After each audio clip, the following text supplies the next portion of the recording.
Nós vamos estar passando a palavra ao pastor Marcos André. Deus abençoe.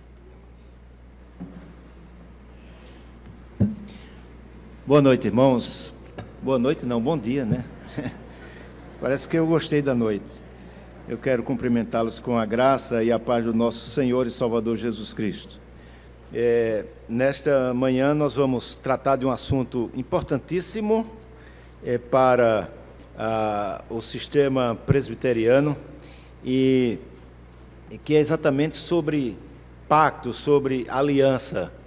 É um tema bem controvertido e é um tema que poderíamos, assim, grosso modo, falar de três correntes, três interpretações com relação a esse tema. É exatamente aquilo que abraça a nossa igreja como sendo uma igreja com a teologia pactual, ou também chamada teologia aliancista, um outro, e que são pedobatista, portanto, e um outro que defende uma corrente chamada credo-batista, ou batismo, e uma terceira que é o dispensacionalismo, uma corrente teológica que também nos fala de outra coisa bem diferente daquilo que nós reputamos como teologia reformada e presbiteriana. E para tratar desse assunto, eu vou tratar a partir do texto de Romanos, capítulo 5, versículos de 12 a 21.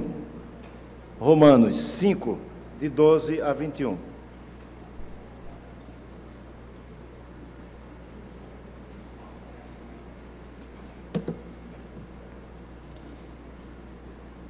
Todos abriram?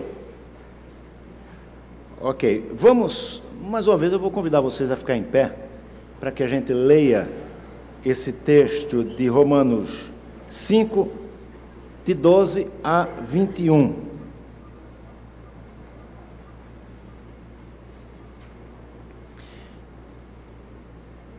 Diz assim o texto sagrado: portanto, assim como por um só homem entrou o pecado no mundo, e pelo pecado a morte, assim também a morte passou a todos os homens, porque todos pecaram.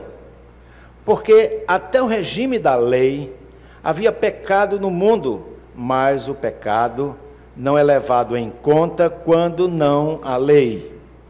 Entretanto, reinou a morte desde Adão até Moisés, mesmo sobre aqueles que não pecaram, à semelhança da transgressão de Adão, o qual prefigurava aquele que havia de vir. Todavia, não é assim o dom gratuito como a ofensa, porque se pela ofensa de um só morreram muitos, muito mais a graça de Deus e o dom pela graça de um só homem, Jesus Cristo, foram abundantes sobre muitos. O dom, entretanto, não é como o caso em que somente um pecou, porque o julgamento derivou de uma só ofensa para a condenação, mas a graça transcorre de muitas ofensas para a justificação. Se pela ofensa de um, ou por meio de um só reinou a morte, muito mais os que recebem a abundância da graça e o dom da justiça reinarão em vida por meio de um só, a saber, Jesus Cristo. Vamos ler a partir do versículo 18, todos juntos? Pois assim como por uma só ofensa veio o juízo sobre todos os homens para a condenação, assim também, por um só ato de justiça, veio a graça sobre todos os homens para a justificação que dá vida. Porque, como pela desobediência de um só homem, muitos se tornaram pecadores, assim, por meio da obediência de um só, muitos se tornarão justos.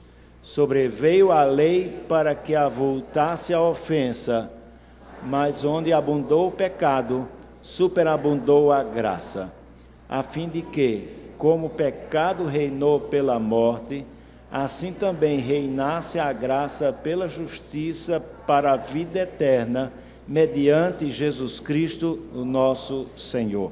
Amém. Vamos orar. Senhor, obrigado pela Tua palavra que foi lida, Senhor. E agora nós nos aproximamos temerosamente dela, a fim de que possamos interpretá-la, a fim de que possamos falar ao Teu povo, e a fim de que o Teu povo também entenda aquilo que nos diz as Escrituras Sagradas. Que o Senhor se digne nos abençoar, que o Teu Santo Espírito esclareça as nossas mentes e os nossos corações. Assim oramos em nome de Jesus. Amém. Vamos assentar, queridos. Meus irmãos, quando a gente fala em pacto, sem dúvida alguma, nós temos muitas dificuldades. Conquanto a igreja presbiteriana adote a teologia do pacto, parece-me que isso deixou de ser tratado no nosso meio já faz um bom tempo. Um bom tempo que não se fala sobre pacto em nossas igrejas. Por exemplo, eu já disse aqui a vocês, crente de terceira geração, mas eu nunca ouvi durante todo o meu período de vida, e são poucos anos que eu tenho, eu nunca vi isso sendo tratado na minha igreja de origem.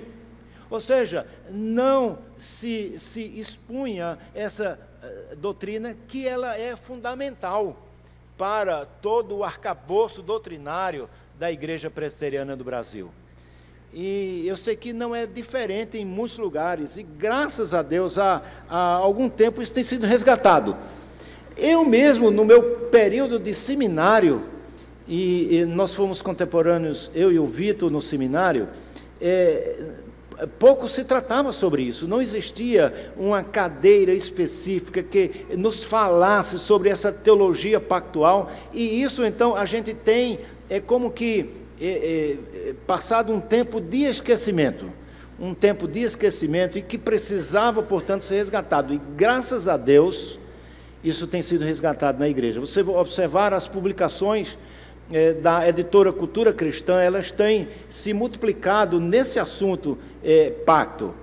Se você der uma olhada na grade do Seminário Presbiteriano do Norte e dos seminários da IPB, porque hoje nós temos uma grade única para todos os seminários, inclusive com os assuntos que devem ser tratados, você vai observar que há uma ênfase, então, sobre a teologia do pacto, e isso é muito bom. E nós temos, então, estudado isso nos seminários da IPB, e eu acho que isso é importante para a vida da nossa igreja, até por aquilo que a gente tenciona fazer, aquilo que nós já fazemos até quando recebemos por batismo uma criança. E por que é que nós batizamos?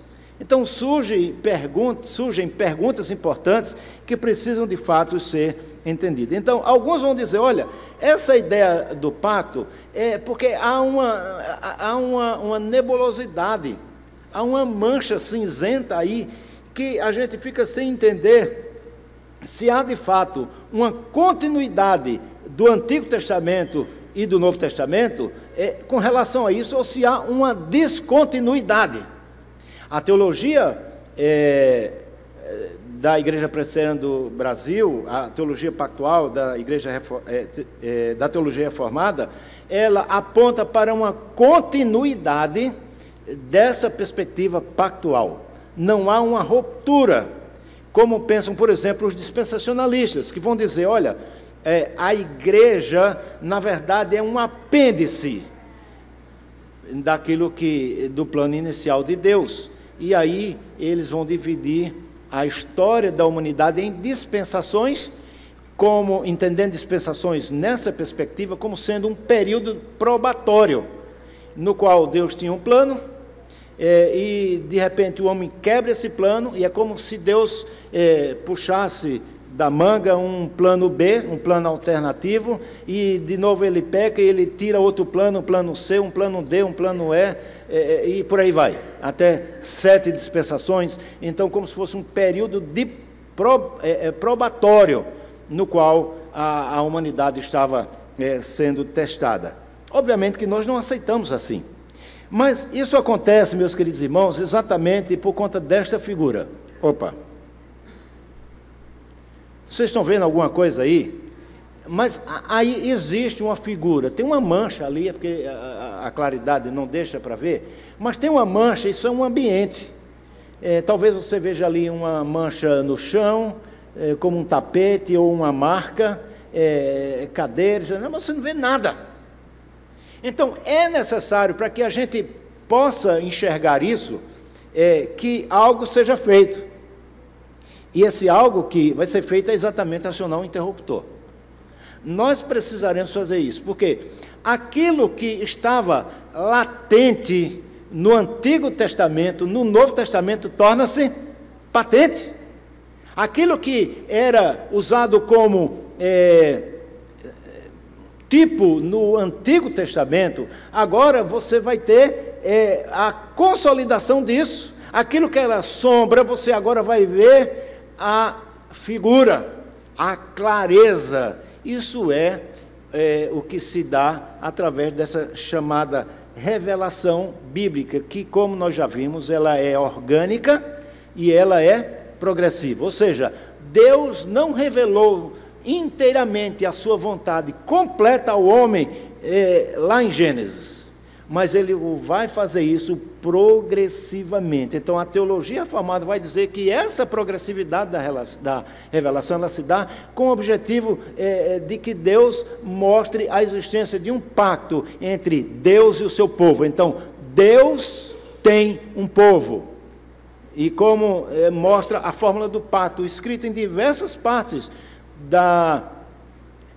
do Antigo Testamento e do Novo Testamento também, você vai ver que Deus se coloca como sendo o Deus do povo, e o povo tem um único Deus para si, que é Yahvé, o Deus Todo-Poderoso. Então, essa perspectiva de ligar o interruptor, aquela mesma cena que a gente viu atrás, aí, olha quando a gente liga o interruptor, o que acontece?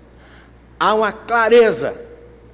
Isso também poderíamos usar a semelhança de uma planta, que você pega uma semente daquela planta, uma semente, seja ela qual for, e ali estão todas as informações. Aquela semente é uma árvore em potencial, e você pega aquela semente, você planta no solo, você rega, e você vai ver aquela semente se desenvolver, e então ela crescer e ser uma árvore. Ou seja, todas as informações necessárias para que ela se tornasse uma árvore já estavam lá quando ela era semente. Então, na perspectiva da teologia do pacto, é mais ou menos isso. Tudo está lá, mas são sombras. É necessário que nós liguemos o interruptor para que, enfim, isso possa, de fato, acontecer. E esse interruptor que nós estamos dizendo é exatamente o estudo do Antigo Testamento, olhando também para o Novo Testamento e fazendo uma leitura, e veremos e chegaremos à conclusão de que há uma continuidade e não uma descontinuidade. Ou seja, Deus tem um único povo. E este povo são formados por todos aqueles que foram eleitos antes da fundação do mundo, mas num tempo zero, de Adão até o último homem a ser gerado. Existe dentre todos os seres humanos um povo de Deus que ele escolheu, um povo que ele tem uma aliança, um pacto, e, portanto, é isso que defende a teologia do pacto. Não existe uma diferença entre Israel no Antigo Testamento e agora a igreja. A igreja não é um apêndice nessa história, mas há uma continuidade. Deus tem um povo desde o Antigo Testamento, no Novo Testamento e na nossa época até o final dos tempos, um único povo. E por isso, então, nós temos que nos alegrar, porque nós fazemos parte desse povo escolhido de Deus. Ele nos amou antes mesmo da fundação do mundo, e nós já vimos isso nas aulas passadas, e daremos prosseguimento agora a essa perspectiva. Agora, é interessante que alguns que são contrários a essa ideia de pacto, por exemplo, o chamado pacto da redenção, pacto das obras, pacto da graça, eles vão dizer que não se pode ver claramente que Deus tenha feito um pacto no livro de Gênesis, porque a palavra pacto, ela só vai acontecer no livro de Deuteronômio.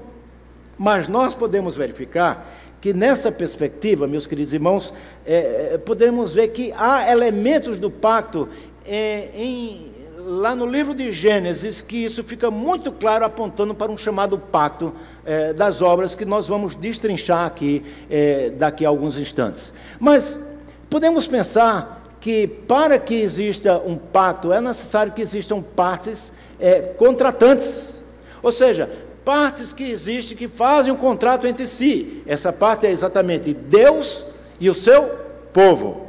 Então, Deus escolheu um povo para si, e Ele então faz um pacto com este povo. E é interessante que esse pacto, ele é constituído também de promessas que são feitas, de condições que são também impostas para as duas partes, as penalidades advindas da quebra de algumas condições, e existe sempre a figura do mediador, ou representante, poderíamos assim dizer, e sempre podemos apontar como a existência de um símbolo ou de um sacramento, que vão simbolizar a mesma coisa.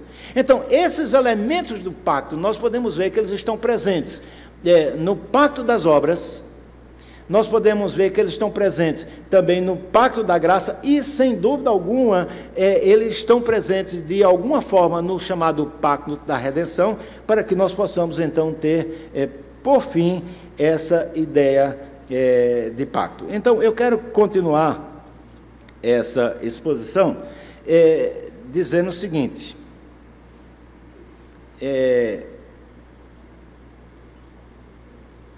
trocando aqui.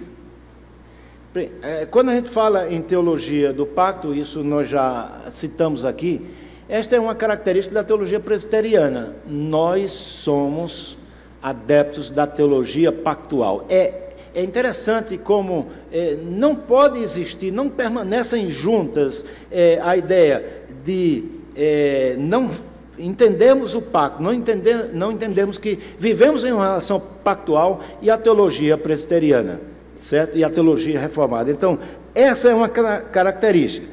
É conhecida também como sendo pactual aliancista, e as Escrituras nos apontam para três pactos: o chamado pacto da redenção, o pacto das obras e o pacto das obras, da graça. É interessante que, logicamente, cronologicamente, ela acontece assim. Há uma lógica nessa disposição que nós falamos aqui. Então, nós iremos abordar o primeiro, chamado pacto da redenção, que tem a sua base, nós podemos ver em Efésios, capítulo 1, versículos de 13 a 14. Esse pacto da redenção é um pacto conhecido como sendo o pacto salutis, ou seja, o pacto da salvação, o pacto da nossa redenção. Ou seja, Deus decidiu fazer um pacto entre Ele mesmo, que subsiste eternamente entre três pessoas, entre Pai, Filho e Espírito Santo, exatamente para ter esse povo, para ter para si, de uma forma plena, esse povo. Esse pacto, portanto, da redenção, conquanto diga respeito ao povo de Deus, ou seja, a nós outros hoje, ele é um pacto que foi feito entre as pessoas da Trindade, Pai, Filho e Espírito Santo. É, portanto, uma obra trinitária, e essa obra foi inclusa no chamado eterno decreto de Deus. Ou seja, antes de que qualquer coisa existisse, Pai, Filho e Espírito Santo se reúnem em conselho, decidem, conversam, não é? E decidem ter um povo para si, criar esse povo. Ele decide permitir a queda, ele decreta a queda, e ele então decreta também a chamada redenção. Isso, obviamente, é algo que se especula, que está na cabeça, no pensamento, melhor dizendo, de Deus, quando decide fazer as coisas assim. Obviamente, algumas coisas nós não poderemos explicar, mas majoritariamente foi isso que aconteceu. Ele decide criar um povo para si.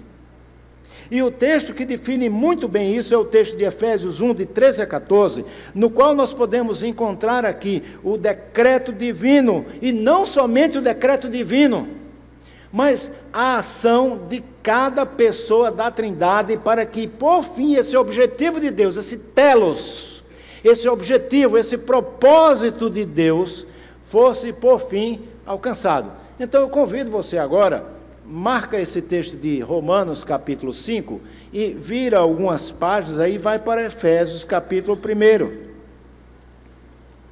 versículos de 3 a 14. Paulo, então, escreve aí e observa como essas coisas aconteceram antes que qualquer coisa existisse. Observe o que diz o texto.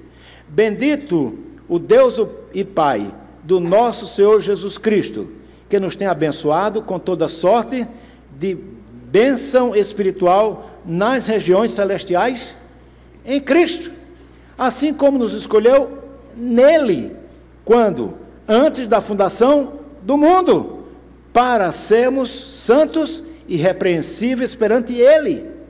E observe como isso se deu. E em amor, ele fez o quê? Ele nos predestinou para ele. E ainda mais, para o quê? Para a adoção de filhos. Agora ele fez isso por meio de quem? Por meio de Jesus Cristo, segundo o beneplácito da sua vontade, que é livre, ela é boa, ela é agradável e ela é perfeita. E o apóstolo Paulo continua no versículo 6. Ele fez isso, nos escolheu, nos predestinou para ele, mas com objetivo. Era um qualquer, simplesmente de nós acharmos que somos bons e que agora estamos salvos e podemos fazer qualquer coisa. Não. Observe que ele diz, para o louvor da sua graça, que ele nos concedeu gratuitamente em quem? No amado. Então, nossa eleição, a nossa escolha se deu visando a glória de Deus e não a nossa própria glória ou qualquer outra coisa que pudéssemos pensar. E ele continua dizendo, versículo 8, que Deus derramou abundantemente sobre nós em toda sabedoria e prudência, desvendando-nos o mistério da sua vontade, segundo o seu beneplácito que propusera em Cristo, de fazer convergir em quem? Nele, na dispensação da plenitude dos tempos, todas as coisas, tanto as do céu como as da terra. Nele, mais uma vez falando a respeito de Cristo, digo, no qual fomos também feitos herança, predestinados segundo o propósito daquele que faz todas as coisas conforme o conselho da sua vontade, a fim de sermos para o louvor da sua glória, nós os que de antemão esperamos em quem? Em Cristo. Versículo 13, em quem também vós, ou seja, em Cristo, depois de que ouvistes a palavra da verdade, o evangelho da vossa salvação, tendo nele também crido, nele em quem? Em Cristo, fostes selados com o Espírito Santo da promessa. E o 14 ele fecha dizendo, o qual é o penhor da nossa herança, até o resgate da sua propriedade, em louvor de quê? Da sua glória. Ah, irmãos, que texto maravilhoso, que texto fantástico. E é interessante verificarmos que esse texto é uma doxologia, ou seja, é um cântico que Paulo insere nessa epístola aos Efésios, falando exatamente a respeito da nossa salvação, desse pacto salutis, desta obra da nossa salvação. E ele não apenas aponta para isso, mas ele diz o propósito de tudo é para a glória de Deus. Então, meu irmão, nada, absolutamente nada, é visando a nossa própria glória ou a glória de quem quer que seja, mas é visando a glória de Deus, que ele nos escolheu para si antes da fundação do mundo, quando absolutamente nada existia, porque ele fez o universo do nada, mas ele, no eterno conselho da Trindade, ele se reúne-se as três pessoas, Pai, Filho e Espírito Santo, e definem que seria assim, e aí a gente só tem que dizer como Chicó, não é? Eu só sei que foi assim, não tem como fazer outra coisa. É interessante verificarmos que, majoritariamente, resumindo o que Paulo diz aí, ele traça uma doxologia ao Pai, ao Filho e ao Espírito Santo. No primeiro momento ele se refere ao Pai. Você observa que ele trata exatamente isso até o versículo 6 do capítulo 1 de Efésios, do 3 ao 6, é uma doxologia dirigida ao Pai, e apresenta então o Pai como sendo originador, ou seja, é aquele que elege. Na teologia reformada, o que Paulo trata aqui, o que Paulo desenvolve aqui, é aquilo que é chamado princípio da apropriação. O que é o princípio da apropriação? É que as obras que são realizadas pela Trindade fora da sua comunhão, é uma obra que deve ser atribuída às três pessoas. Ou seja, quando a gente fala que Deus criou todas as coisas, nós sabemos que o Espírito Santo também criou, porque lá no versículo 2 já nos fala sobre o Espírito Santo que pairava sobre a face das águas. E no capítulo 1 de João, nós vamos encontrar o apóstolo João dizendo que no princípio era o Verbo, e o Verbo estava com Deus, e o Verbo era Deus, e que fez todas as coisas, porque sem Ele, absolutamente nada do que foi feito se fez, mas majoritariamente a gente se refere a Deus como sendo Criador, a nossa ideia diz respeito a Deus Pai. Então, isso é o chamado princípio de apropriação, que a teologia vai utilizar-se. Observe então que Deus Pai, Ele é quem elege. Pensa aí numa reunião entre três pessoas e o Pai diz: eu elegerei um povo para mim, e os demais membros da Trindade vão confirmar e vão dizer: elegeremos juntos, nós concordamos com isso, porque na Trindade há unidade de pensamento. Mas aí surge um outro elemento aqui, que é o Filho, a segunda pessoa da Trindade, que vai ser o executor, que vai então garantir a salvação desses eleitos. Ou seja, Jesus Cristo, Ele morre, e é interessante, ao entrar na igreja, o diácono me chamou e disse: pastor, eu li um livro que fala sobre as antigas doutrinas da graça, não é? Estava vendo sobre a tulipe, que é aquele acróstico que em inglês vai apontar os 5 pontos do calvinismo, e ele perguntou: mas Jesus Cristo morreu por todos, indistintamente? E a resposta para aqueles que são adeptos da teologia reformada, e portanto dos 5 pontos do calvinismo, é que não, Cristo não morreu por todos os homens indefinidamente. E eu fiz até um cálculo exagerado aqui de 20 bilhões de pessoas, mas suponha, vamos dobrar isso até a volta de Cristo, nós tenhamos a existência desde Adão até o momento da vinda de Cristo. Suponha que nós tenhamos aí 40 bilhões de seres que foram gerados, seres humanos, mesmo que nasceram mortos, mas eles foram gerados. O que a teologia reformada vai dizer é que o Filho, Jesus Cristo, não morreu por esses 40 bilhões, mas Ele morreu por um grupo seleto, limitado de pessoas.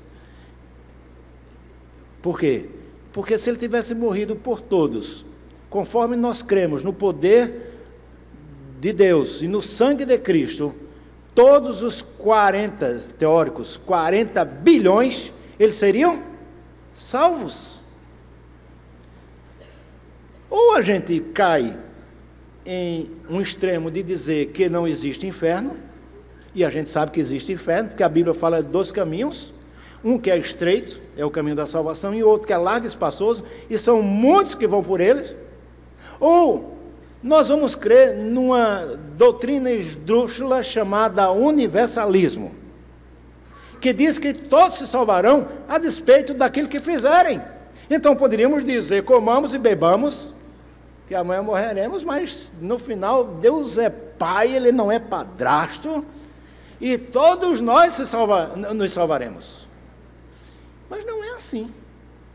Então o Cristo, a segunda pessoa, o Verbo encarnado de Deus, a segunda pessoa da Trindade, Ele é o executor dessa eleição. Ou seja, é Ele que morre na cruz do Calvário, no tempo e no espaço, há 2000 anos atrás. Não é que eu nasci há 2000 anos atrás, não, como diz a música do Raul Seixas, mas é que, na verdade, o Senhor Jesus, a segunda da pessoa da Trindade, Ele nasceu há 2000 anos atrás para garantir a nossa salvação. E essa garantia da nossa salvação não se deu meramente com o seu nascimento, mas se deu com a sua morte vicária e substitutiva na cruz do Calvário para pagar a nossa dívida, porque nós não poderíamos pagar. Homem algum pode pagar a dívida. Homem algum. Mas o Senhor Jesus veio então para pagar essa dívida. Então Ele morre pelos eleitos de Deus, e ao pagar essa dívida, os eleitos de fato têm agora a garantia das suas salvações. E o terceiro elemento, sim, e outro detalhe, deixa eu falar do terceiro mesmo. O terceiro, a pessoa da Trindade, é o Espírito Santo, que é o aplicador dessa obra da redenção, nessa economia do pacto, na administração do pacto, na funcionalidade da Trindade. Então, ele aplica a obra no coração de quem? Dos eleitos de Deus Pai, por quem Jesus Cristo morreu. Então é por isso que quando nós pregamos o Evangelho, por mais eloquente que sejamos, por mais insistente que nós sejamos quando estamos pregando, ou depois, como alguns fazem, aquele sistema de apelo, chamam as pessoas à frente, por mais eloquente que você possa ser, você não conseguirá convencer ninguém. O máximo que você pode fazer é conquistar fãs, amigos, mas mudar a vida, só quem muda é o Espírito Santo de Deus, que convence o homem do pecado, da justiça e do juízo. E quando ele faz isso, ele torna essa pessoa, esse ser, uma nova criatura.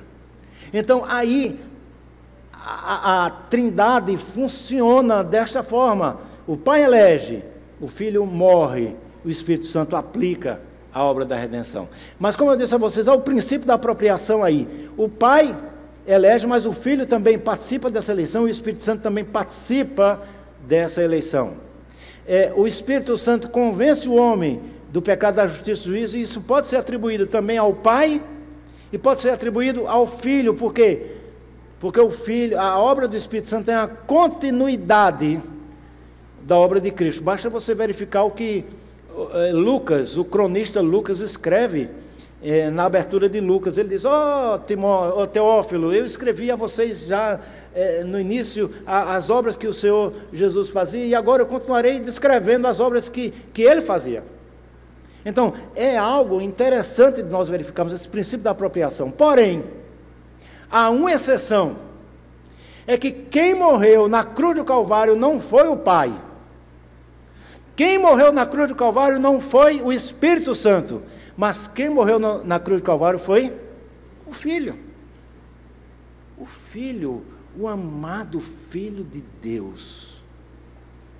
Ele nos deu o seu Filho para que nós pudéssemos ter vida e vida em abundância. Então, é dessa forma, meus irmãos, que acontece o pacto da redenção. Obra trinitária, exclusiva de Deus, monergística. Ou seja, só Deus age em todos os aspectos desse pacto, conquanto nós sejamos os beneficiários desse pacto. Ok? Mas o segundo pacto é o chamado pacto das obras. É interessante que esse pacto, ele é um pacto bilateral. É um pacto que é feito entre Deus e o homem, mas ele tinha exigências de uma parte e de outra. Um teria que cumprir com as exigências, com a sua parte, e o outro também.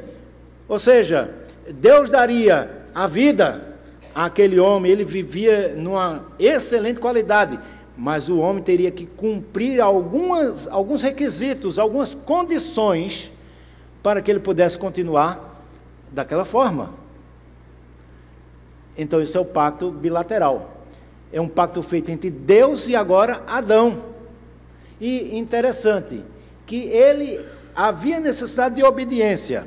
Observe o que o texto, que eu estou dizendo aí, que se ele obedecesse, ele continuaria a viver abundante mesmo, caso ele não comesse do fruto proibido.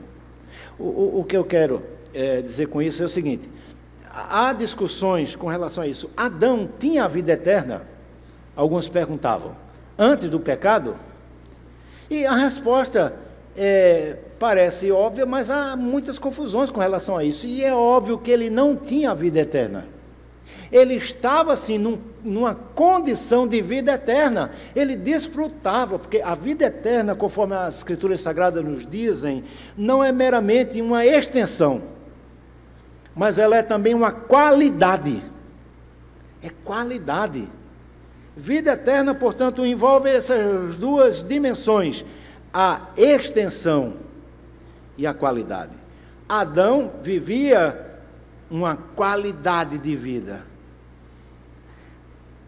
mas a extensão e essa qualidade só seria mantida, ou seriam mantidos até ele obedecer, porque no momento que ele desobedecesse, ele morreria.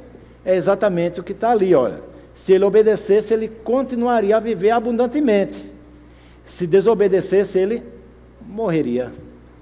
Ele morreria. E é interessante nós pensarmos aqui de que tipo de morte seria essa. Eu vou adiantar aqui, talvez eu repita mais à frente. Essa morte que nos é dada no texto que serve de base para essa teologia pactual, o pacto das obras, é o texto de Gênesis capítulo 2, 16 e 17. Ali, Deus diz, olha, você tem à disposição todas as árvores do jardim, você pode comer abundantemente de todas elas, exceto de uma. A árvore da ciência do bem e do mal. Por quê? Porque no dia que você comer, ou seja, que você desobedecer, certamente você morrerá. O que aconteceu? Toda vez eu me lembro de Branca de Neve e os Sete Anões, quando eu falo dessa história. Ou seja, lembram que a feiticeira, travestida de vendedora de maçã, vendeu uma maçã para Branca de Neve, e ela mordeu, e automaticamente ela, como disse Nelson da Capitinga, morreu. Parece-me que a ideia outrora era essa. Ou seja, Adão come do fruto proibido, o que era de se esperar é que ele morresse.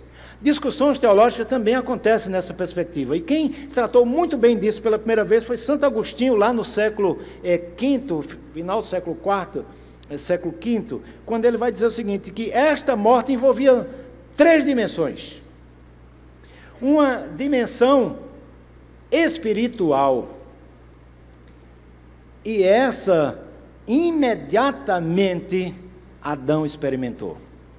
Porque quando ele come o fruto, como é descrito lá no capítulo 3 de Gênesis, imediatamente seus olhos foram abertos, e eles viram que eles estavam nus. Então, imediatamente a gente começa a pensar, olha, então, algo aconteceu. Santo Agostinho vai dizer, essa é a morte espiritual. Foi ali exatamente que os olhos abriram e ele morreu, ele se separou de Deus. Tanto é que você deve lembrar que no relato de Gênesis 3, depois que ele pecou, ele faz o quê? Ele se esconde de Deus. Ele não tem mais vontade de ver a Deus, de se relacionar com Ele, coisa que ele fazia harmonicamente até antes do pecado. Porque o Senhor Deus passeava no jardim na virada do dia, mantinha comunhão com Ele. Mas agora ele tenta se esconder de Deus, ele não quer mais buscar a Deus, ele sabe da existência de Deus, mas ele se esconde de Deus porque ele sabe que fez algo mal, ele fez algo contra a vontade de Deus, ele sabia das implicações disso, ele já estava verificando isso porque ele estava morto espiritualmente. O segundo tipo de morte que Santo Agostinho vai falar a respeito disso é exatamente sobre a morte física. E conquanto Adão tenha vivido muito, ele morreu. 930 anos depois do pecado, ele morreu. Portanto, o segundo tipo de morte aconteceu, a morte física. A morte física. Mas há um terceiro tipo de morte que as Escrituras Sagradas falam, que é a morte eterna. Ou seja, um indivíduo que nasce, ele já nasce morto espiritualmente dos seus delitos e pecados. E se ele, durante esse estado de morte que ele se encontra, ele morrer fisicamente, ele também experimentará a chamada morte eterna, que é separação não de Deus, mas das bênçãos de Deus, porque Deus está no inferno, igualmente como Ele está aqui agora, 100%, só que no céu Ele estará abençoando o seu povo, como Ele nos abençoa hoje. Mas o inferno é o lugar eterno, onde Deus punirá os filhos da desobediência, bem como o diabo e os seus anjos. Então o inferno é um lugar da presença punitiva de Deus. Se alguém nasce e morre na ignorância do pecado, rejeitando a Deus, ele experimentará um terceiro tipo de morte, que é a morte eterna. Mas caminhando esse pacto de obras, também tinha um mediador, um representante, Adão, é o primeiro Adão. Nós sabemos que quem, na verdade, pecou primeiro, Adão ou Eva? Eva. Eva pecou primeiro. Mas por que foi que nada aconteceu? Porque Eva, no plano divino, ela seria uma ajudadora idônea. E não o cabeça do casal. E não o representante da humanidade. A representação da humanidade se dá em Adão e não em Eva. Isso é um princípio bíblico, meus irmãos. Por isso, sem ter tempo de adentrar, tem tudo a ver com a ideia do relacionamento conjugal. Não podemos pensar em uma família, em uma casa, que a mulher seja aquela que dá a última palavra. Não. Até porque tem homem que dá a última palavra, né? O sim, senhora. Mas não é isso que nós estamos dizendo, no sentido de resolver a situação, de definir a situação, essa é a posição do homem. Portanto, quando Eva come do fruto, nada haveria de acontecer se Adão também não tivesse comido. Aí sim vem a bronca. Porque quem recebeu a ordem de Deus foi Adão. Eva já recebeu a informação através de Adão. Então Adão é o representante, a gente vai ver isso no texto a seguir. E por último, nós vamos ver também que existe um símbolo ou um sacramento. No caso lá do Jardim do Éden, a árvore da ciência do bem e do mal.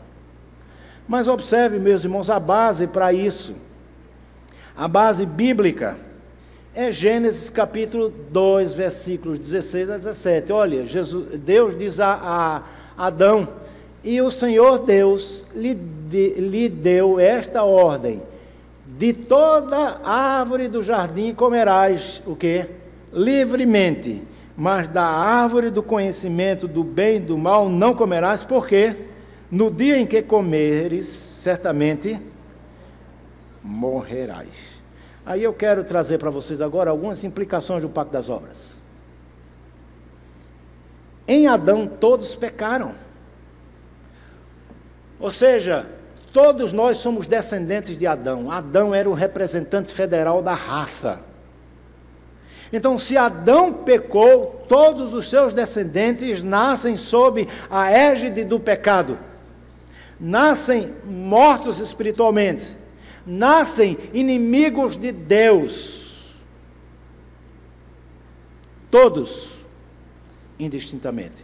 Por isso, Paulo vai escrever lá, no texto que nós lemos no início, Romanos capítulo 5, de 12 em diante: portanto, assim como por um só homem entrou o pecado no mundo. Então foi por intermédio de Adão. E é interessante, meus irmãos, nós aqui definirmos que pecado, como nos diz um dos nossos símbolos de fé, pecado é qualquer falta de conformidade com a lei de Deus ou qualquer transgressão dessa lei. E Adão transgrediu a lei de Deus, que era: não coma, porque no dia que você comer, certamente você vai morrer. Então, em Adão todos pecaram. Se todos pecaram, em Adão também todos morreram. E eu aí já defini a morte aqui para vocês, de 3 tipos: a morte espiritual, a morte física e a morte eterna, a saber, a segunda morte. Então, o Senhor, nós vamos ver que o Senhor Deus, Ele providencia para que nós não soframos essa morte eterna, essa segunda morte. Ele vai fazer isso através de quem? Através do segundo Adão. Nós vamos ver um pouquinho mais à frente. Ainda, em outras palavras, a culpa de Adão, ela foi imputada a todos os seus descendentes. A imputação veio aqui para todos os seus descendentes. Então, não há ninguém, nenhum, que não tenha nascido debaixo dessa maldição. A culpa de Adão. Em Adão, todos pecaram e foram destituídos da glória de Deus. Adão e todos os seus descendentes. Mas é interessante, meus queridos irmãos, que além da culpa de Adão, nós recebemos também como herança uma natureza pecaminosa. Recebemos a culpa. Se tivesse parado aí, talvez nós pudéssemos agora pensar como os pelagianos pensam. Poderíamos pensar como os arminianos pensam, de agora decidir entre querer e não querer a Deus, em pecar ou não pecar. Mas isso não é possível, porque além da culpa, nós somos pecadores. Há sobre nós também essa maldição de uma herança pecaminosa, uma natureza pecaminosa. Pense no bichinho ruim, o tal de ser humano. Ele já nasce para fazer aquilo que não é do agrado de Deus. Mesmo aqueles que são eleitos, eles nascem nesta condição de inimigos de Deus, mortos nos delitos e pecados. O mais puro que você possa pensar, a criança mais pura, o recém-nascido, ou mesmo ainda em embrião, nasce com a natureza pecaminosa. E é interessante que isso é fundamental para que a gente possa entender o que vai tratar, que eu vou tratar no prosseguimento, que a este pecado de Adão nós chamamos de pecado original. Pecado original. Portanto, era necessário que alguma coisa fosse feita. A alma que pecar, essa morrerá. Se você comer do fruto da árvore que eu proibi que você comesse, certamente você vai morrer. Então, qual é a saída? A saída foi encontrada pelo próprio Deus antes da fundação do mundo, como nós já vimos aqui no Pacto Salutes. ou no pacto da redenção, no pacto de salvação. A reedição, agora, a edição de um novo pacto lá em Gênesis capítulo 3, versículo 15. É o chamado pacto da graça, e agora o pacto passa a ser um pacto unilateral. Ou seja, mesmo que nós sejamos infiéis, Deus permanece fiel. Ou seja, se outrora nós tínhamos a exigência de que Adão tinha que obedecer, e ele não obedeceu, agora no novo pacto, independente disso, nós temos um pacto com Deus que ele garante a nossa salvação justamente pelo sangue que ele verteu na cruz de Calvário. E aqui eu já chamo a atenção, não pense você que é licença para pecar, licença para matar ou qualquer outra coisa, só quem tem 007, né? Mas, não, nós não podemos permanecer no pecado para que a graça se torne mais abundante. Paulo fala isso no capítulo 6 da Epístola aos Romanos. Não. Mas, sem dúvida alguma, o pacto é unilateral, porque, a despeito da infidelidade do homem, ele permanece fiel. Deus permanece fiel. Então, é um pacto que foi feito entre Deus e o seu povo. E esse pacto é inquebrável, a despeito da infidelidade do seu povo. E você vai ver isso claramente, por isso que o seu Deus abomina a ideia do divórcio. Imagina você, se Deus quisesse divorciar do seu povo, será que nós tínhamos dado razões para isso? Mas a despeito da nossa fidelidade, Ele não nos abandonou. Ele nos amou até a eternidade, até a morte, até a eternidade. Ele continua conosco porque ele tem Deus tem um pacto feito com o seu povo. E era então necessário, igualmente como o primeiro, lembram a importância do pacto de Adão? Ele teria que ser obediente. E se ele fosse obediente, a sua geração seria obediente, os seus descendentes. Mas não foi assim, porque ele pecou. E daí vem a geração daqueles que nasceram sob a égide do pecado. Mas no pacto da graça é também necessário uma obediência, ou seja, a salvação também ela é fruto de obra. Sabia disso? Não da sua obra, ou de quem quer que seja, mas da obra de Cristo, porque exigiu de Cristo que ele é o mediador representante, que é Cristo, chamado de segundo Adão, não é? Ele foi exigido dele uma obediência chamada ativa e obediência passiva. O que é a obediência ativa? É que ele cumpriu todos os requisitos da lei de Deus. Conquanto fosse homem, verdadeiro Deus, ele não pecou. Então, ele cumpriu toda a exigência da lei. Mas também ele teve a chamada obediência passiva, que é aquela na qual ele leva sobre si o pecado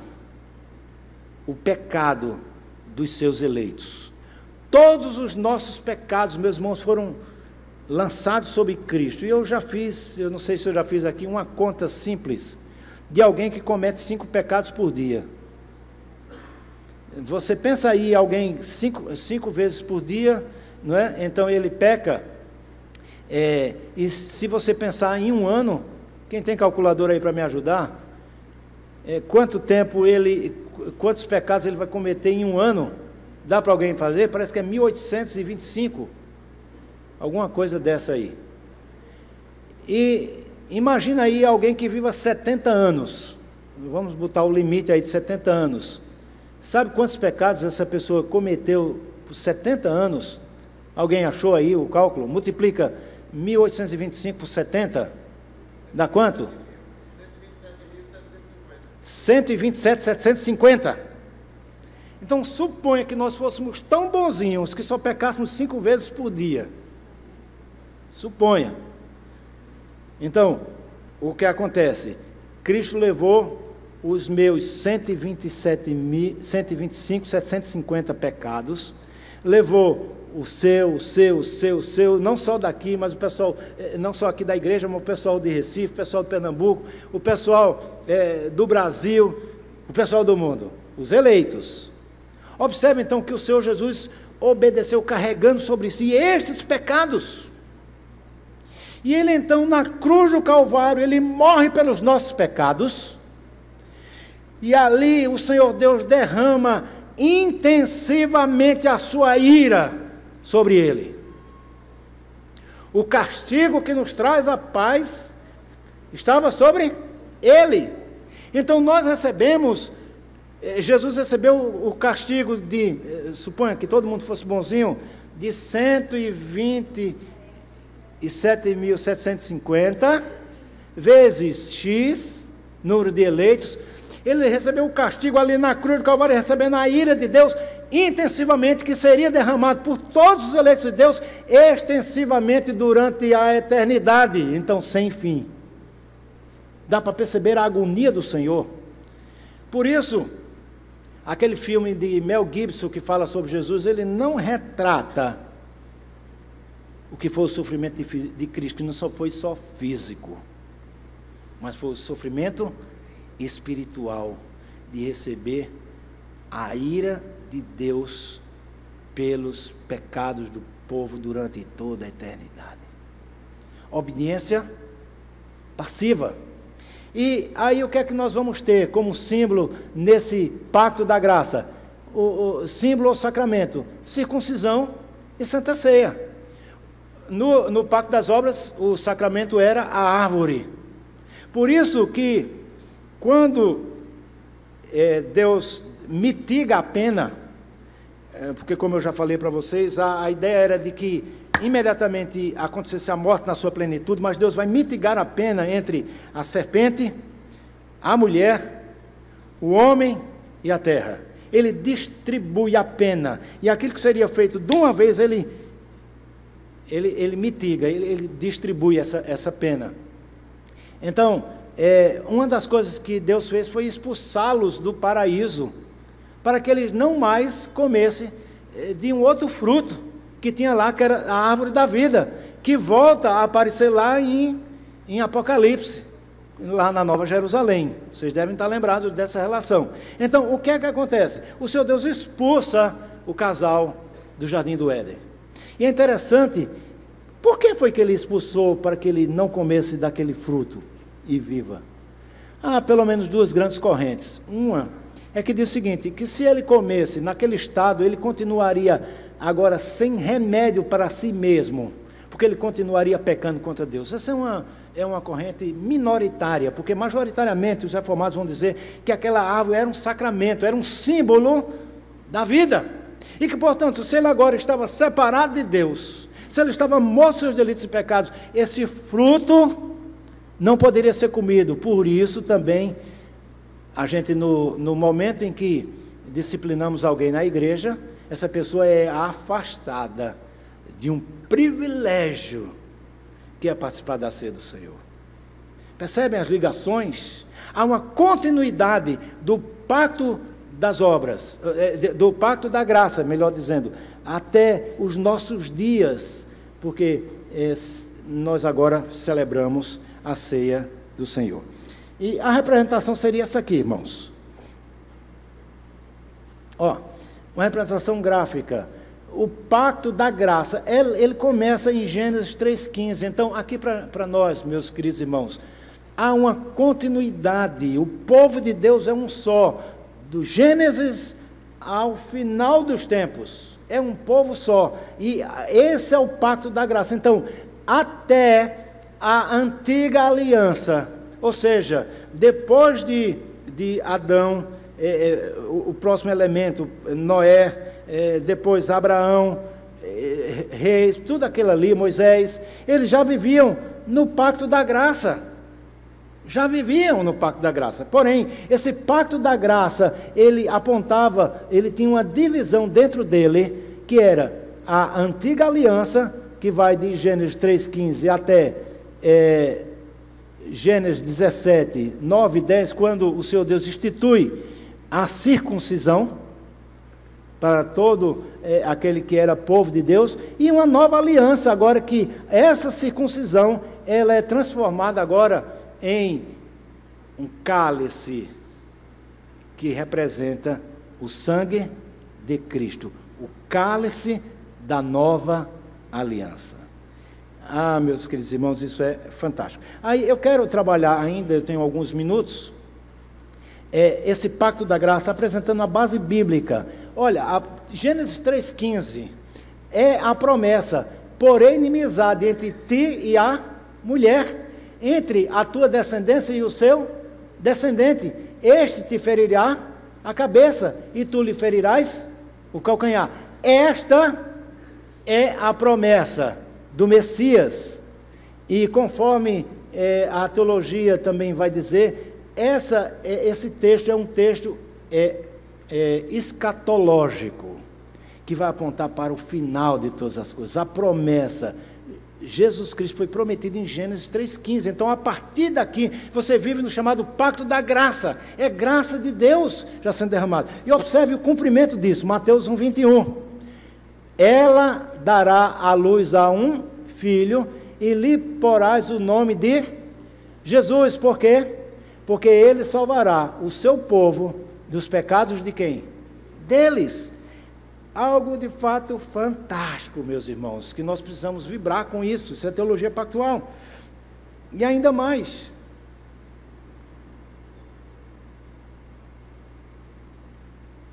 as implicações desse pacto. Em Cristo todos foram justificados. Então, diferentemente da teologia católica, você sabe por que o católico batiza a criança? Para ela não se tornar pagã e para ela se salvar, porque mesmo que depois ela cresça e ela não aconteça, não se reconcilie, não vá para a igreja, alguém depois da sua morte pode pagar por missas, e ela então vai sair do purgatório para o céu. Por isso eles batizam, e por isso nós não aceitamos o batismo católico. Mesmo que haja discussões sobre isso, porque o próprio Calvino também não batizava as crianças, ou não rebatizava os oriundos da Igreja Católica. Mas a ideia dos católicos é que quando acontece isso, o batismo, a água do batismo sobre a criança, ela é justificada, ela é justa, ela torna-se justa, a justiça é dela, e não a justiça de Cristo, mas a justiça é da própria pessoa, e isso é inconcebível, porque não há justiça em nós. Segunda coisa, em Cristo todos recebem a vida eterna. Então, essa vida eterna, da mesma forma como nós encontramos termos nas Escrituras sobre morte, quando a Bíblia fala também de vida, você tem algumas nuances que precisam ser faladas. A primeira delas, a primeira palavra que é usada muito no Novo Testamento é a palavra bios. Não é? A palavra bios significa a vida como acontece com vegetais, com animais ou outro qualquer. Outra palavra utilizada é a palavra psique. A psique é muito usada, inclusive quando Jesus trata daquele assunto. Portanto, quem quiser salvar a sua psique, tá? Então, é usada nessa perspectiva. E uma outra palavra que, conquanto você utilize intercambiavelmente essas palavras, nós não estamos aqui dizendo que é uso restrito, você vai ter a palavra zoe, que aponta para uma vida de qualidade e a vida eterna. Então, a perspectiva ali é que Cristo, em Cristo, também nos foi imputada, olha, se foi imputado aos homens o pecado de Adão, agora no segundo Adão, em Cristo, o seu sacrifício, nos imputada a vida, a justiça de Cristo, e a vida eterna nos é dada por Cristo. E essa vida eterna agora nós já a temos, e ela envolve uma qualidade de vida e envolve extensão de vida. Então, viveremos para sempre com o Senhor, quando Ele vier nas nuvens com poder e glória e plenificará a nossa salvação. Por isso nós dizemos que nós já somos salvos, porém ainda não. Ou seja, até a volta de Cristo ainda estamos caminhando para ter a plenificação da nossa vida eterna, quando o Senhor Jesus voltar, e nunca mais nos separaremos dele de forma alguma. Ainda outra coisa, em outras palavras, a justiça de Cristo foi imputada a todo o seu povo, ao povo. Lembram de 1,21 de Mateus? porque ele salvará o seu povo do pecado deles. É o seu povo, e não o mundo indistintamente. Além da justiça de Cristo, recebemos também como herança uma nova natureza. Paulo escreveu aos Tessalonicenses, 2 Epístola 5,17, quem está em Cristo é nova criatura. As coisas antigas já passaram, eis que tudo se fez novo. E a este ato de Cristo, nós chamamos então de justificação, o ato que eu digo aqui da sua morte, mas quem justifica, então, usando aqui o princípio da apropriação, é o juiz supremo, o nosso Deus e Pai do nosso Senhor e Salvador Jesus Cristo. Por isso, meus irmãos, voltando só lá para aquele nosso texto inicial, eu acho interessante, e eu gosto de falar isso, nem que seja para que a gente pense mais tarde.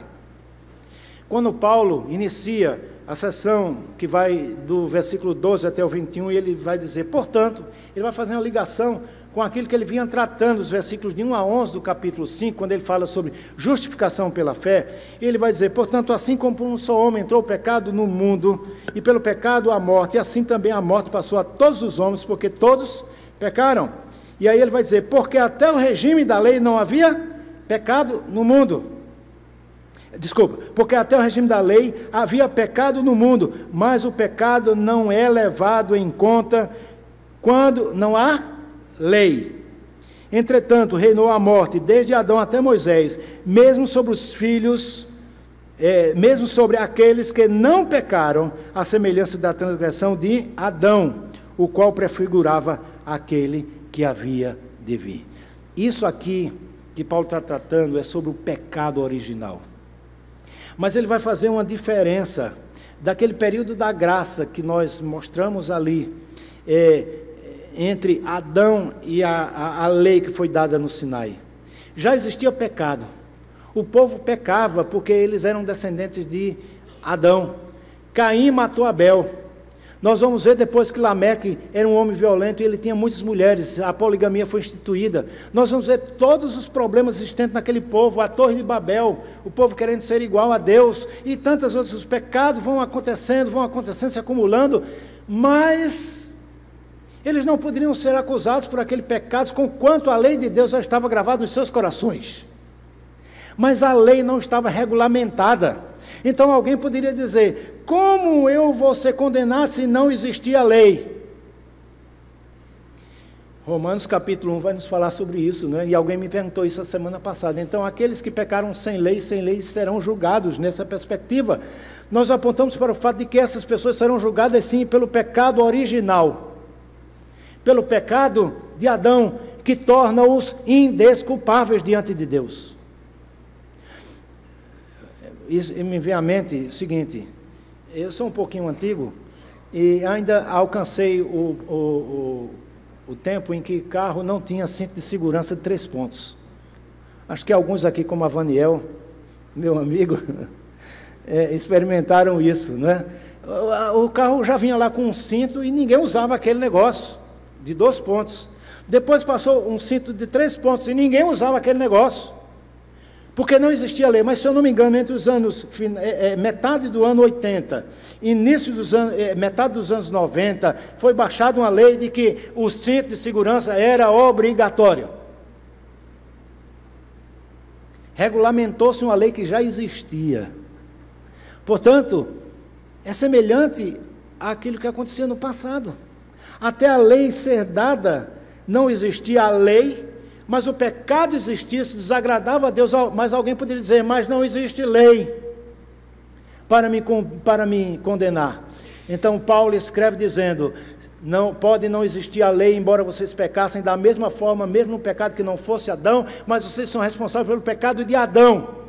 E, portanto, tornam-se todos indesculpáveis, é o pecado original. Cristo, então, vem e vai agora de uma forma maravilhosa, meus irmãos, como Paulo trata aqui nesse texto que nós lemos nessa manhã. A ofensa foi a partir de um, mas a redenção,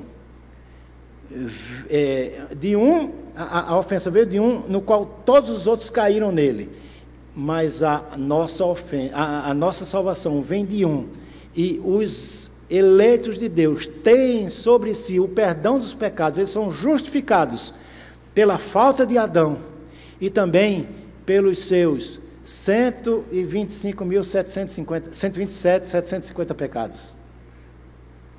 Que coisa maravilhosa. Então Paulo mostra isso dizendo, aonde abundou o pecado, o que aconteceu? Superabundou a graça. E ele conclui no versículo 20 e 21, no capítulo 20 de Romanos, que nós já lemos nessa manhã, quando diz, sobreveio a lei, para quê? Está aqui, ó.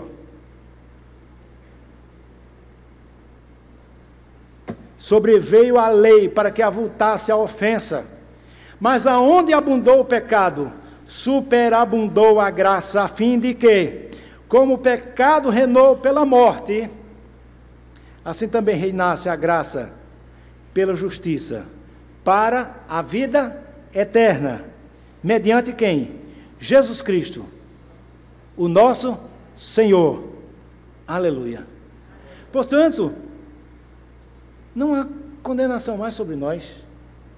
Por isso, depois de falar tanto sobre a lei do pecado, sobre a lei da escravidão, sobre o poder do pecado, e após quase que concluir o capítulo 7, o versículo 24, Paulo vai dizer assim, como que derrotado, desventurado homem que sou, quem me livrará do corpo da morte?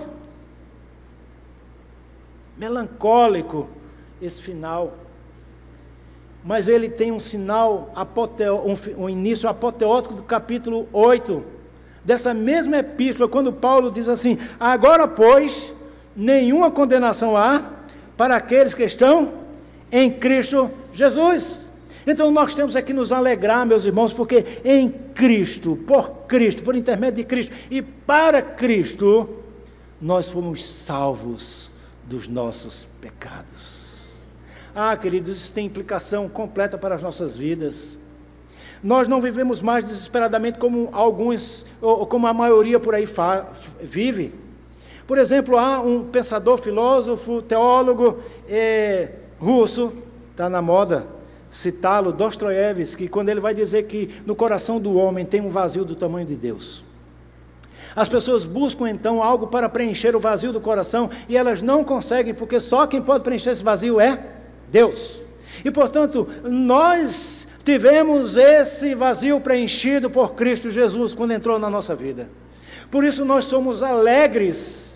Por isso nós vivemos em alegria, mesmo a despeito das dificuldades que nós enfrentamos no dia a dia, porque, sem dúvida alguma, nós enfrentamos muitas dificuldades, e o Senhor Jesus Cristo já disse isso, porque no mundo tereis aflições, mas tende bom ânimo. Então essa promessa é para nós outros, ela se cumpriu em Cristo Jesus. Foi um momento então que alguém falou a nós a respeito de Jesus Cristo, daquilo que Ele fez por nós, miseráveis pecadores que éramos, e Ele transformou a nossa vida através do Seu Santo Espírito. E nós agora, não com arrogância, não com prepotência, não achando que existe algum bem em nós mesmos, algum mérito em nós mesmos, mas confiados unicamente em Cristo Jesus, o nosso Senhor, nosso Salvador, que pagou a nossa dívida na cruz do Calvário. Nós podemos dizer, já somos salvos da condenação vindoura. Glória seja dada ao nome do Senhor por isso. E por isso nós então, não somente batizamos os adultos, mas batizamos também os filhos dos crentes. Praticamos a chamada o pedobatismo, a fim de quê? A fim de que esses queridos menores, que também fazem parte desse povo da aliança, possam então, em fé, viver para a honra e para a glória de Deus. Que doutrina maravilhosa, irmãos. Quem dera que nós pudéssemos nos debruçar mais e mais nela, para a própria honra e glória de Deus. Eu tenho alguns minutos. Perguntas.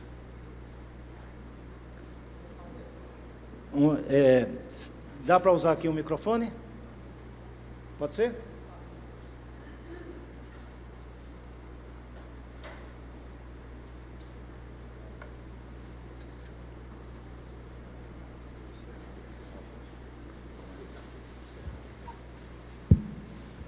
Irmão, nós não temos o livre-arbítrio porque já tem um plano feito por Deus, o qual Ele já nos predestinou.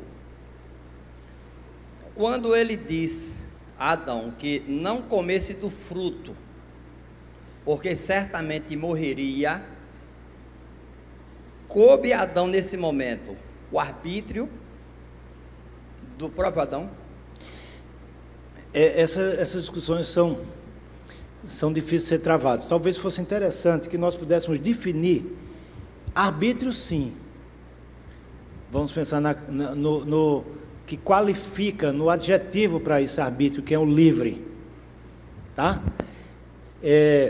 As discussões são mais diversas possíveis. Talvez fosse bom que nós definíssemos teologicamente o que significaria livre-arbítrio, como sendo a capacidade que um ser tem de agir contra a sua natureza. Adão tinha uma natureza viva para com Deus, mas ele tinha condição de pecar ou não pecar. Ele poderia fazer isso sem ser influenciado por uma natureza pecaminosa que seria determinante. Então, nesse sentido, ele tinha o arbítrio, mas Deus já havia definido que essas coisas aconteceriam assim.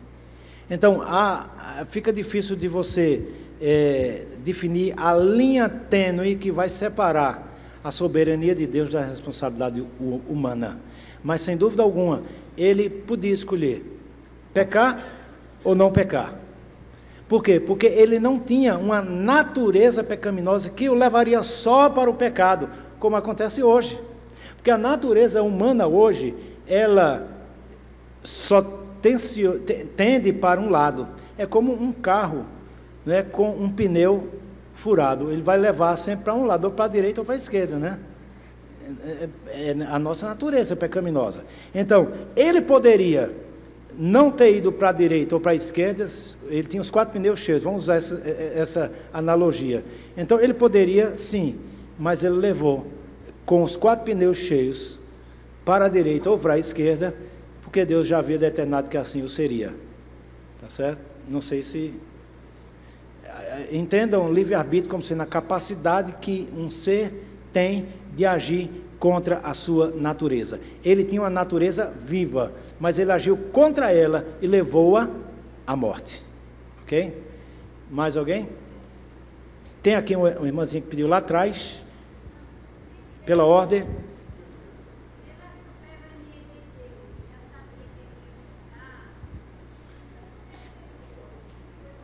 Eu sou meio surdo, viu, meu irmão? Eu já passei daquela idade de ouvir sem aparelho. Se ele, pela soberania de Deus, Deus já teria conhecimento que ele ia pecar, porque ele teve tanta culpa.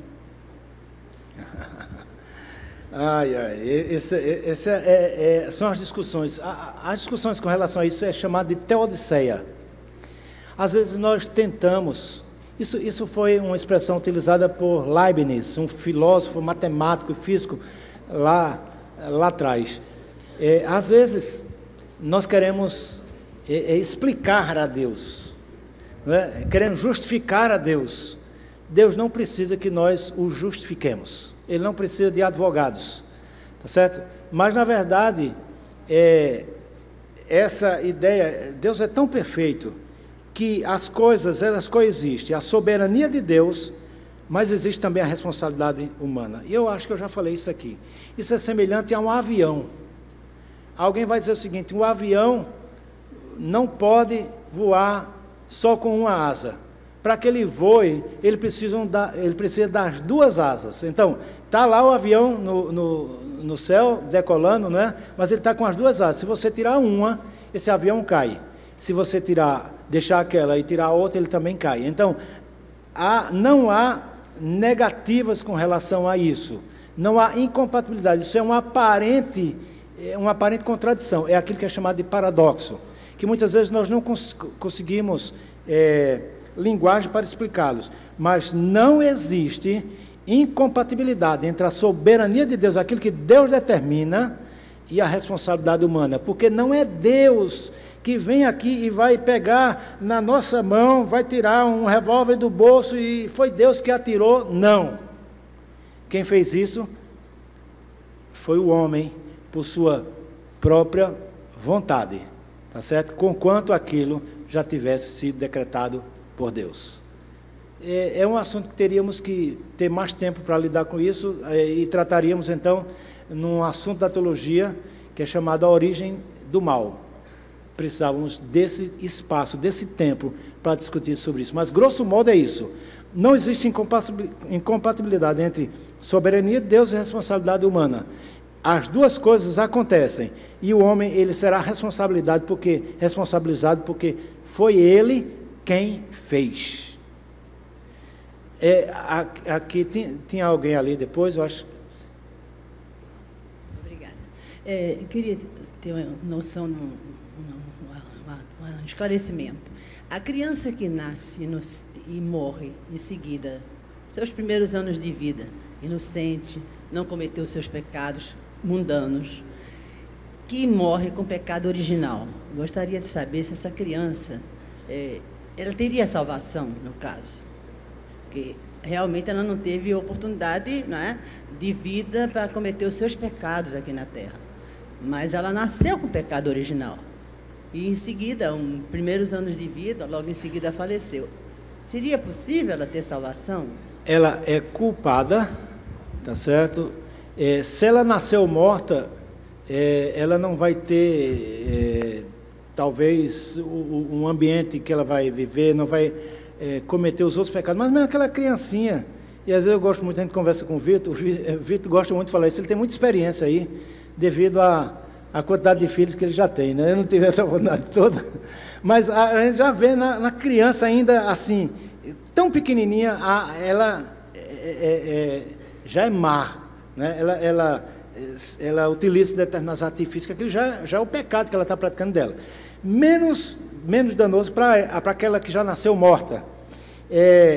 Eu não estou de posse do livro da vida, mas eu posso garantir que se ela foi eleita do Senhor, ela é salva. Eu não posso dizer mais nada do que isso, seria especular. Mas em sendo ela eleita, aí alguém pode dizer, mas eu creio que todas as crianças foram eleitas. Se Deus quiser que todas as crianças sejam eleitas, assim todas elas serão salvas. Eu não posso afirmar isso, mas o que eu posso dizer é isso. Se elas forem eleitas, os nomes delas foram arroladas no livro da vida antes da fundação do mundo. Tá certo? Então, nesse sentido, eu afirmo isso. Ok? A última pergunta agora. Pastor, eu sei que é a última, todo mundo está correndo para assistir o jogo, mas eu quero primeiramente parabenizá-lo por esses estudos que nós estamos tendo aqui na igreja. Ricamente nós saímos daqui abençoados, porque o Senhor tem feito maravilhas como instrumento de Deus, porque o que o Senhor tem resumido para a gente tem sido um presente. E eu queria, o meu não é dúvida, mas que eu deixei de ter dúvidas, porque tem perguntas que, por mais que a gente queira explicar, não dá para explicar. E quando eu pedi para falar, foi porque eu tenho um filho que é promotor, e por si só já é acusador, e não é crente. E a vida dele sempre foi, depois que Deus me converteu, de me tentar colocar em saia justa. E eu chego assim a passar às vezes 3 horas da manhã, quando ele vem para cá conversando, e chega um momento, todas as vezes minha conversa com ele termina assim: Elton, eu vou dormir, porque a palavra de Deus diz que não vou jogar pérolas aos porcos. Porque, por mais que o senhor fale aí de criança, de situações, se Adão tinha livre-arbítrio ou não, eu chego à seguinte conclusão: Deus é soberano. Eu não entendo muita coisa que acontece na palavra. Uma delas é Se Adão tinha, eu sei que livre-arbítrio, eu posso escolher o que vestir, o que comer, mas se eu estou morta em meus pecados e delitos, espiritualmente eu estou cega, então eu jamais vou poder escolher fazer o bem, porque não há bem nenhum em mim. Mas quando a gente diz que Judas, o filho da perdição, Judas ali, Deus já tinha desde a eternidade escolhido que Jesus seria ali entregue, haveria alguém que iria traí-lo. A minha pergunta é, e Judas, como é que fica? Naquele momento, Judas poderia realmente não ter traído, uma vez que teria que haver isso, e ele é chamado filho da perdição, porque assim estava escrito? Eu vou responder aqui citando um amigo meu que escreveu um artigo há alguns anos atrás, dizendo, Judas, nosso irmão, no qual ele tenta, ele faz o advogado do diabo, né, vamos assim dizer. Ele tenta inocentar Judas a ação dele. E aí, lembrando que há um tempo atrás também um seminarista pregou lá no seu sermão de prova, e Vitor sabe disso, e o título do sermão dele foi Judas, um inocente no banco de réus, no qual ele tentava exatamente caminhar por essa ideia de que ele era inocente e que ele não poderia ser condenado. Eu diria o seguinte, eu não tenho também aqui acesso ao livro da vida para saber se o nome de Judas, por ordem alfabética, está lá, não tenho como. Eu sei que a Bíblia diz que ele era o filho da perdição, tá certo? Está claro ali. Então, aquele é um exemplo dentre tantos outros que poderia ser citado aqui. Então, eu prefiro, nesse aspecto, entender que Deus deixa muito claro os seus escolhidos e também aqueles que são reprovados. E Judas era um dos tais que as Escrituras deixam muito claro. Agora, nós não podemos querer antecipar as coisas e fazermos o papel do Espírito Santo, nem o papel do diabo, tá? Então, eu diria para a irmã, eu não sei, se converteu depois que não, a irmã se converteu depois que, tá, mas eu costumo dizer isso, por exemplo, eu tenho um irmão que ele tem um filho desviado, e eu digo para ele, ó, no dia que você levou ele para frente da igreja, e você fez algumas promessas, não é? E você fez alguns compromissos e confirmou, fez uma profissão de fé, que ele era filho da promessa, se agarre nisso. Não, mas mesmo para ele, porque não tá escrito na testa dele, não dá para você fazer exame de sangue, exame de DNA, para saber se ele era... se ele é eleito ou não. Então, é esperança, meu irmão, minha irmã, é fé, que o seu Deus é o Deus que muda a situação. Ele não muda os planos dele, mas a situação ele muda, porque ele é Senhor da história, e é ele quem escolhe, ou melhor dizendo, foi ele quem escolheu, e foi ele quem preferiu não escolher. Então, vamos nos deitar nessa certeza, vamos nos respaldar nela. O Senhor é o Senhor da história, é o Senhor da vida. Não especulemos, porque nós não sabemos, mas Ele sabe. E tudo é feito para a honra e para a glória dEle. Deus abençoe.